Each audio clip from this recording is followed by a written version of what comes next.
ओम नमो भगवते वासुदेवाय नमः। नमस्कार। भक्ति व्रत कथा चैनल पर आपका स्वागत है। आज के इस वीडियो में हम पापाकुंशा एकादशी व्रत कब रखा जाएगा, एकादशी की कथा और महात्म्य के बारे में जानेंगे। एकादशी तिथि का बहुत अधिक महत्व है। इस दिन भगवान विष्णु के पद्मनाभ स्वरूप की पूजा की जाती है। इस दिन व्रत करने से जाने अनजाने में हुए सभी पापों से मुक्ति और 1000 अश्वमेध यज्ञ का फल प्राप्त होता है। अश्विन माह के शुक्ल पक्ष की एकादशी तिथि की शुरुआत 24 अक्टूबर की दोपहर 2:36 पर होगी और समापन 25 अक्टूबर 2023 दोपहर 4 बजे होगी। अतः उदया तिथि के अनुसार 25 अक्टूबर 2023 बुधवार को पापाकुंशा एकादशी मनाई जाएगी। अब हम एकादशी के महात्म्य को सुनते हैं। धर्मराज युधिष्ठिर कहने लगे कि हे भगवान, अश्विन शुक्ल एकादशी का क्या नाम है? अब आप कृपा करके इसकी विधि और फल कहिए। भगवान श्री कृष्ण कहने लगे कि हे युधिष्ठिर, पापों का नाश करने वाली इस एकादशी का नाम पापाकुंशा है। हे राजन, इस दिन मनुष्य को विधि पूर्वक भगवान पद्मनाभ की पूजा करनी चाहिए। यह एकादशी मनुष्य को मनवांचित फल देकर स्वर्ग को प्राप्त करने वाली है। मनुष्य को बहुत कठोर तपस्या से जो फल मिलता है, वह फल भगवान गरुड़ ध्वज को नमस्कार करने से प्राप्त हो जाता है। जो मनुष्य अज्ञानवश अनेक पाप करते हैं परंतु हरि को नमस्कार करते हैं, वे नरक में नहीं जाते।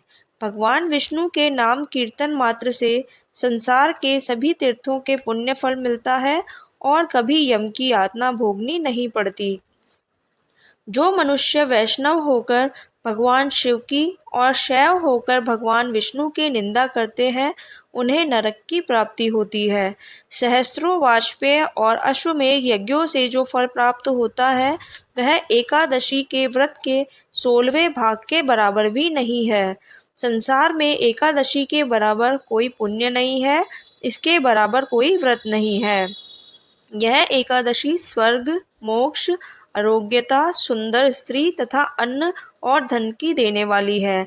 एकादशी के व्रत के बराबर गंगा, गया, काशी, कुरुक्षेत्र और पुष्कर भी पुण्यवान नहीं है। हे युधिष्ठिर, इस व्रत को करने वाले अपनी समस्त पीढ़ियों, मातृपक्ष, पितृपक्ष, स्त्री पक्ष और मित्र पक्ष का उद्धार कर देते हैं। वे दिव्य देह धारण करके विष्णु लोक को जाते हैं। हे राजन, अपनी तीनों अवस्थाओं में इस व्रत को करने वाले पापी मनुष्य भी दुर्गति को प्राप्त न होकर सद्गति को प्राप्त होता है। सोना, तिल, भूमि, गौ, अन्न, जल, छत्री तथा जूती दान करने से मनुष्य यमराज को नहीं देखता है।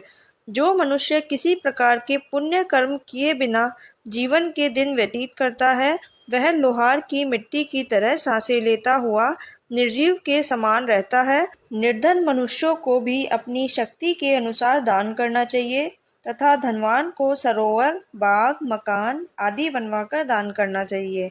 ऐसा करने वाले मनुष्यों को यम का द्वार नहीं देखना पड़ता और संसार में दीर्घायु होकर रहते हैं। भगवान कृष्ण ने कहा कि हे राजन, जो आपने मुझसे पूछा वह सब मैंने आपको बतलाया।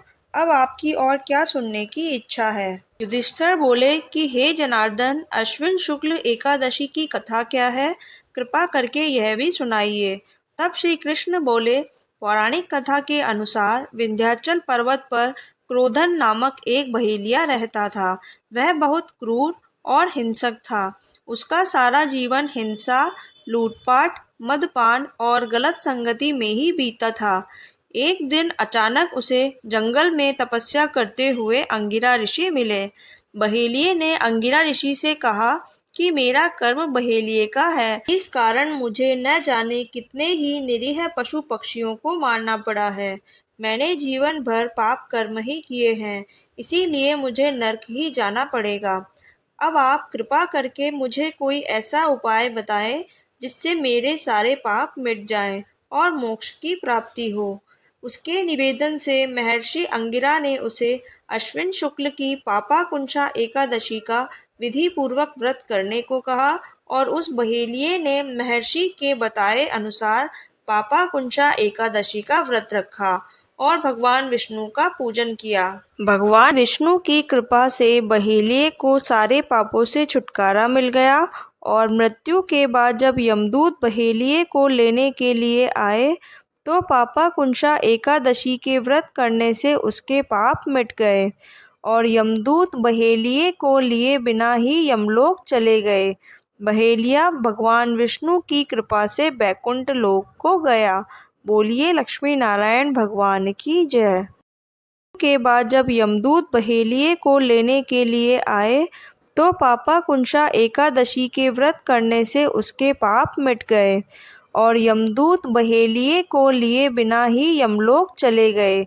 बहेलिया भगवान विष्णु की कृपा से बैकुंठ लोक को गया। बोलिए लक्ष्मी नारायण भगवान की जय।